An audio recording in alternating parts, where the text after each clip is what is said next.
Bonjour, je m'appelle Clément Boursin, je suis entraîneur personnel et praticien en intelligence émotionnelle.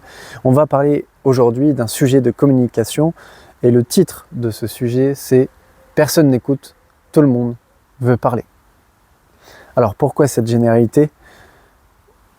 C'est un constat assez global et récurrent que je fais dans mes interactions. Je m'aperçois souvent qu'il y a peu de gens qui écoutent et que tout le monde souhaite parler. Alors peut-être que c'est la nature humaine, peut-être que c'est dû aux distractions technologiques qui créent finalement un manque d'attention, un manque de réciprocité. Tout le monde est dans sa bulle, tout le monde est dans son monde et c'est assez triste. C'est assez triste. Et quand on tombe sur une personne finalement qui nous pose des questions et qui s'intéresse à ce qu'on fait, contrairement aux personnes que l'on rencontre dans la vie quotidienne, ça fait du bien. Et c'est important de prendre le temps de connecter et de poser des questions. Alors, continuons sur ce premier constat. On dirait que on a tendance à dire cette phrase « il s'écoute parler ». Et c'est vrai que pendant que je vous parle, j'ai l'impression de m'écouter parler également parce que je ne souhaite pas faire d'erreurs, je ne souhaite pas bégayer, je souhaite dire des choses intéressantes.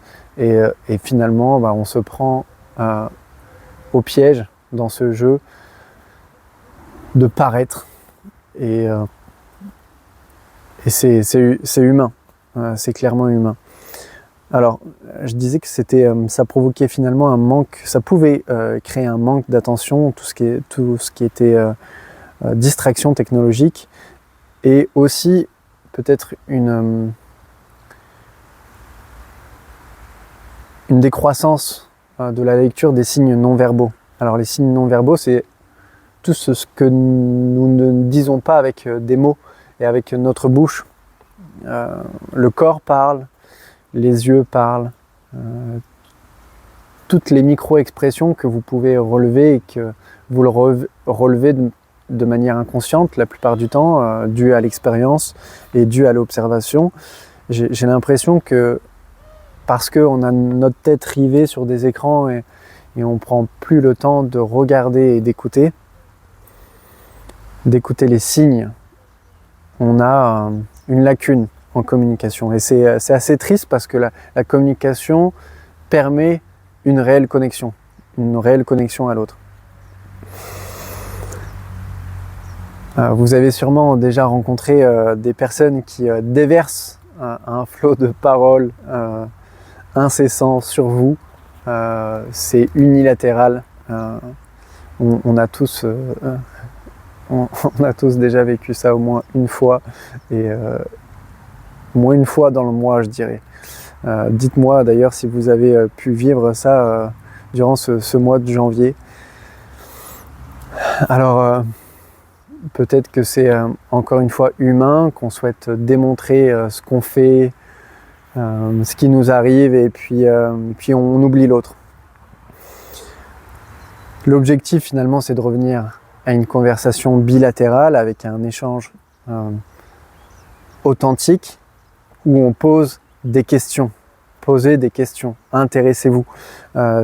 Simon Sinek a dit « Si tu es ennuyé dans une conversation, c'est toi la personne ennuyeuse ». Et j'aime bien cette phrase parce que on sait toujours, en tout cas, on s'est déjà retrouvé dans des situations assez similaires où je me dis « qu'est-ce que je me fais chier ?» Et après avoir entendu Simon Sinek dire ça, finalement je me dis peut-être que je peux apprendre de cette personne. Peut-être que je peux grandir suite à notre échange et on peut toujours rediriger la conversation. Comment rediriger la conversation? Simplement en posant des questions. Quand, durant votre échange, vous arrivez à percevoir peut-être un sujet qui vous intéresse, creusez, Posez des questions dans ce sens-là et peut-être que vous allez passer un bon moment et finalement on a tous à apprendre les uns des autres.